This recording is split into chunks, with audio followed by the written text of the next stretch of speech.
안녕하십니까? 송세무사의 구실이야기 38번째 이야기입니다. 오늘 이야기하고자 하는 주제는 이렇습니다.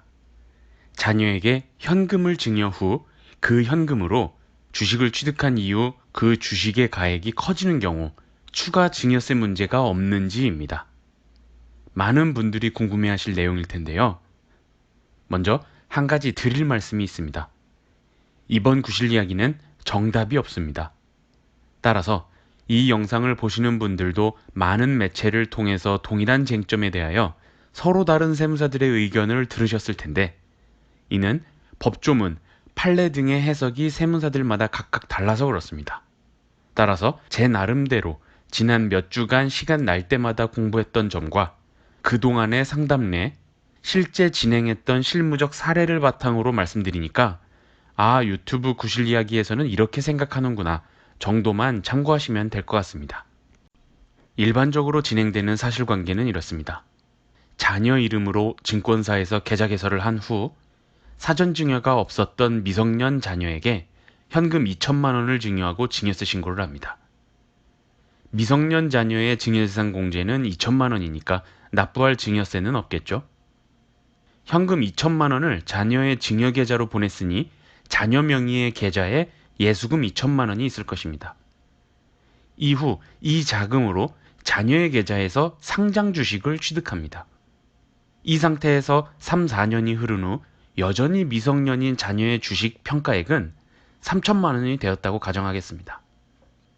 정말 많은 분들이 질문하는 부분이 여기 있습니다.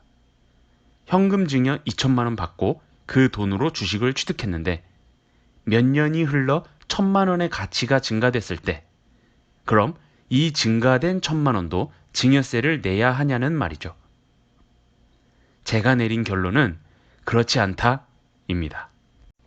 그 첫 번째 근거는 이렇습니다. 증여재산은 현금입니다.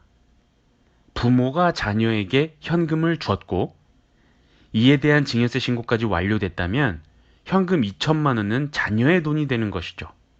미성년인 자녀가 이 사실을 알고 부모님 몰래 아이폰, 아이패드를 구입하는 등 어디에다가 써버리든, 즉 다른 말로 소비를 해버리든가, 좀 야물딱진 자녀여서 자기 스스로 예금에 넣어놓든, 다른 말로 하면 재투자를 하든 그것은 수중자 마음입니다.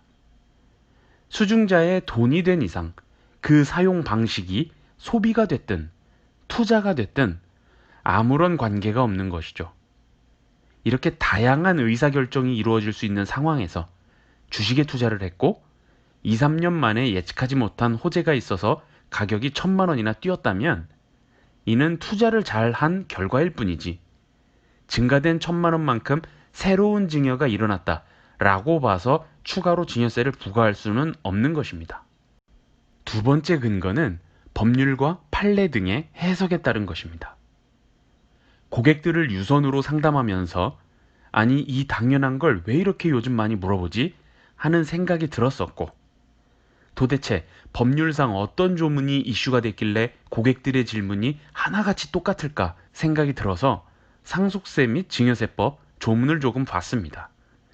그래서 하나 찾은 조문이 있는데 아마도 이 조문 때문에 걱정들을 하시는 것 같습니다. 먼저 찾았다는 법률을 요약해서 소개하면 이렇습니다.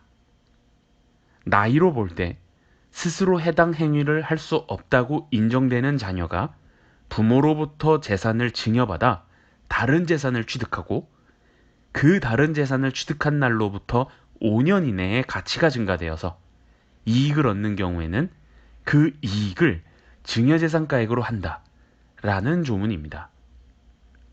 여러분들이 궁금해하실 사례로 바꿔 다시 설명해 볼까요? 미성년 자녀가 스스로 주식을 취득할 수 없는 상태로서 부모가 현금을 증여 후 그 현금으로 주식을 취득하고 주식을 취득한 이후로 5년 이내에 그 주식의 가격이 증가하면 그 증가된 가액을 미성년 자녀의 증여가액으로 한다는 말입니다. 어때요? 여러분들이 걱정하시는 사례와 같죠? 그러나 앞선 법조문을 일반인 분들이 이해하기 쉽게 사례를 적용해서 설명해 보니까 아무나 다 증여세 과세 대상이 되는 것처럼 보입니다. 법은 그렇게 허술하지 않습니다. 과세 대상이 되려면 미성년 자녀가 부모로부터 현금을 증여받아 주식을 취득했는데 그 주식이 취득하고 5년 이내에 주식의 가치가 증가해야 합니다. 그렇다면 주식의 가치가 증가하기만 하면 될까요? 그렇지 않습니다. 법은 주식의 가치가 증가하는 사유를 설명하고 있는데 이는 자녀가 당초에 현금을 증여받은 후 이 돈으로 비상장 주식을 사서 5년 이내에 그 비상장 주식이 상장됐을 때 비상장 주식으로 처음 샀을 때 가격과 상장 후 증가된 가치, 그 차이만큼을 추가로 증여세를 과세하겠다는 것입니다. 법에서 증가된 주식의 가치를 과세하겠다고 하는 사례를 뜯어보면 부모가 아직은 비상장인 상태의 법인 주식이 곧 상장된다는 내부 정보를 취득하여서 미리 자녀에게 현금을 증여하고 자녀가 그 현금으로 비상장 법인의 주식을 취득하게 한 다음 예측과 같이 짧은 기간 내에 코스피 또는 코스닥 상장이 됨으로써 상장 차익을 자녀가 누리게 됐다면 이는 일반적인 상황과 매우 다르다고 법은 보는 것입니다. 불공정하다는 것이죠. 부모의 어떤 특수한 정보로 인해 아무 능력 없는 자녀가 불공평한 이익을 얻었으니 그만큼은 과세해야 한다는 것이 법의 취지입니다. 다시 우리 사례로 돌아와서 법률의 취지와 비교해 봐야겠습니다. 미성년인 자녀에게 현금 2천만 원을 주고 부모도 어디 특수한 정보를 얻을 수 있는 위치도 아니고 비공개된 정보를 알 수도 없는 일반 투자자 입장인데 이미 상장된 주식을 단순 본인 판단하에 좋은 종목으로 생각하여 증여세 신고까지 완료한 현금 2천만 원으로 자녀가 그 상장 주식 종목을 취득하게 한다면 앞선 사례와는 다른 것입니다. 법에서는 비상장 주식을 취득하고 5년 이내에 상장되는 경우와 혹은 이와 비슷한 상황일 때 추가로 증가된 가치만큼 과세하겠다는 것인데 우리의 사례는 이미 상장된 주식을 취득하고 비공개된 정보도 아니고 단순히 운 좋게 그 가액이 증가됐다면 법에서 과세할 수 있다고 규정한 사례에는 해당하지 않으니까 반대로 당연히 과세될 수 없는 것입니다. 혹시 제가 앞서 설명드린 법조문의 해석에 오해가 있을까봐 조세심판원 심판례와 대법원 판례까지 검색해봤는데 문제가 된 사실관계 등을 간단하게 요약하면 이렇습니다. 첫째, 부모가 곧 법인을 설립할 예정인데 자녀도 주주로 참여시키고자 설립자본금만큼을 현금으로 증여한 다음 자녀가 법인 설립자본금을 납입하여 주주가 됐고 그 법인이 5년 이내에 상장된 경우. 둘째, 미성년 자녀가 부모로부터 현금을 증여받은 후 그 현금으로 취득한 주식이 5년 이내에 상장되어 가치가 증가된 사건에 대해서 미성년자인 자녀가 자기의 의사로 주식을 취득했다고 볼 수 없고 사실상 주식을 곧바로 취득한 것과 경제적 실질이 같아서 상장되어 증가된 주식의 가치는 부모의 기여에 의했기 때문에 증여세 과세 대상으로 본 경우가 있습니다. 대략 증여세가 부과된 사건들이 이와 비슷한데요. 이 두 사건만 놓고 봤을 때 우리가 든 사례와 같은가요? 전혀 다른 사건들입니다. 앞선 문제가 된 사건들은 대부분 비상장인 상태로 자녀가 취득했다가 5년 이내에 상장이 되어서 시세 차익을 상당히 얻게 된 사례예요. 그런데 우리의 사례에서 자녀에게 현금을 증여하고 이미 상장된 주식을 취득하게 한 후에 그 가치가 증가된 것에 대해서는 법률에 의할 때든 대다수의 심판례, 판례에 따르더라도 증여세를 과세할 수 없다는 생각입니다.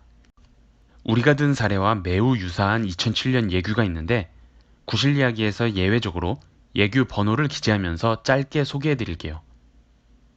미성년자가 부모로부터 현금을 증여받아 코스닥 상장법인의 유상증자에 참여하고 배정받은 주식을 매각하여 재산 가치가 증가된 사건에 대하여 자녀에게 증여세를 과세할 수 있는지 묻는 질문에 대해서 법률에 따라 사실 판단하여 결정할 사항이라고 되어 있습니다. 참 애매하게 쓰여 있는데요.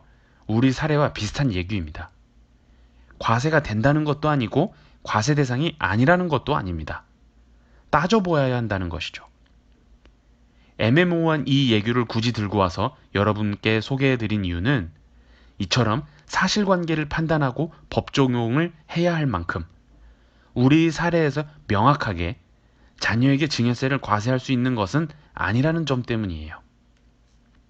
현금을 증여받은 자녀가 주식을 취득하고 그 주식의 가치가 증가되어 그 부분에 대해서 과세가 되려면 어쨌든 법률을 근거로 해야 되는데 지극히 일반적인 상황에서는 과세하기 힘들다는 판단입니다. 오늘 든 사례는 증권사 고객들에게 실무적으로 매우 많이 일어나는 일입니다. 저의 주장에 근거가 부족할 수는 있어도 다른 측면으로 보면 이렇게 현실에서 많이 발생하는 사례인 만큼 어떤 특수한 상황이 아니고서야 일반적인 투자자에 해당한다면 얼마든지 자녀에게 현금을 증여하거나 자녀가 받은 용돈으로도 소액으로 주식을 취득하게 해도 된다는 생각입니다.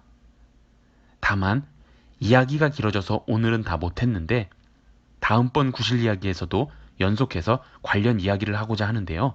바로 송세무사는 자녀에게 현금을 증여한 다음 그 현금으로 상장 주식을 취득하게 해도 된다고 했는데 그럼에도 문제가 될 것을 우려하여 주의해야 할 사항이 있을까 궁금해하실 것 같아서 이 부분을 구체적으로 다루도록 하겠습니다.